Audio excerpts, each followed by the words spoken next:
find myself in times of trouble, Mother Mary comes to me, speaking words of wisdom, let it be. And in my hour of darkness, she is standing right in. If you grew up in the 1960s, you know who the Beatles were. I grew up in the 1990s, and I know who the Beatles were. The Beatles were a well known rock and roll group in the 1960s. They were very popular and influential. They experimented with sounds, played with verses, and incorporated different types of music in their songs. Throughout the years, they produced albums that is said to have changed the way people thought of themselves. The Beatles, with each album trying different instruments, making their sound more unique to other bands. As time moved forward, so did technology, helping their music go to limits that were further from their first album. One of their latest albums the Beatles produced was Let It Be. This was intended to be the Beatles going back to their original roots. They recorded songs that were written by them as a group, recorded at different live locations, and eliminated all editing. After a time of live performances, tours, and partying, the group members were working individually on their own adventures. The Beatles were slowly drifting apart. John was working more with Yoko, Rico was expanding his filming career, George went to Woodstock to be with the band, and Paul remained the musical director for the Beatles. The Beatlemania was dying down. Ringo Starr says in a video called Beatles Rooftop Concert, the energy for the Beatles was waning. They were tired and exhausted. Their career to 1967 was filled with new experiences, parties, new innovations, and musical experiments. It was time to start going their separate ways. Each band member were at the point of their lives where they had to focus on themselves. McCartney, noticing the Beatles losing their musical ambition as a band, decided the band would come together and produce an album the way they did for their very first album.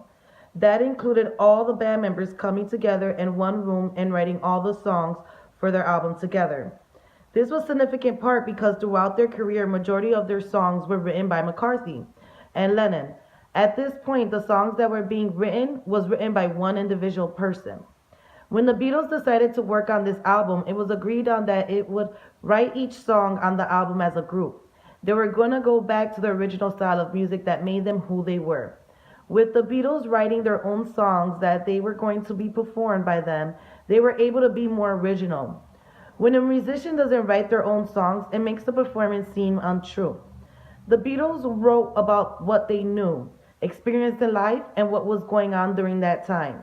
The songs are originals. The songs have an authenticity because it is being written by the Beatles who were singing them.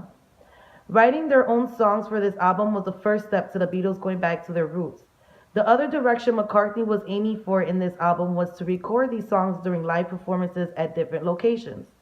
When the Beatles originally started, they performed at live venues majority of the time.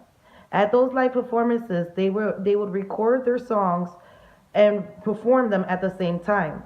It gave the song a sense of true location. It felt as if you were standing there listening to them perform a song without rehearsal or prompts. Songs that are produced in the studio can sound processed and organized. Authenticity is being real and raw. The Beatles recording their new songs during live performances was a way to show their creativity and true talents. It was about being honest to their album and to their song.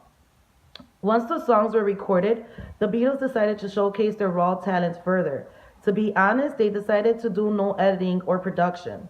The Beatles wanted the album to be true and showcase their process in building this album. The song was to be recorded through a live performance, placed on an album, and that's all. Many of the Beatles' albums were produced using all different types of musical technologies. The songs on the album brought the audience closer to their process of producing the album. The essence of the song is not blurred by technical editing process. In the album, you can hear some parts of the Beatles giving instructions before they even start singing. The Beatles gave this album a natural sound. The goal for this album was for the Beatles to go back to their original album processing. They have grown as a band since they started. The Beatles tried new adventures and different musical advances to make their music stay on top throughout the years. The Beatles wrote all the songs on the album together as a group. They recorded songs during live performances and eliminated the editing process. It was about going back to the time that when their fans fell in love with them. One last time to show who they were as a band. It was an album that was authentic to them and an album for the rock and roll history books.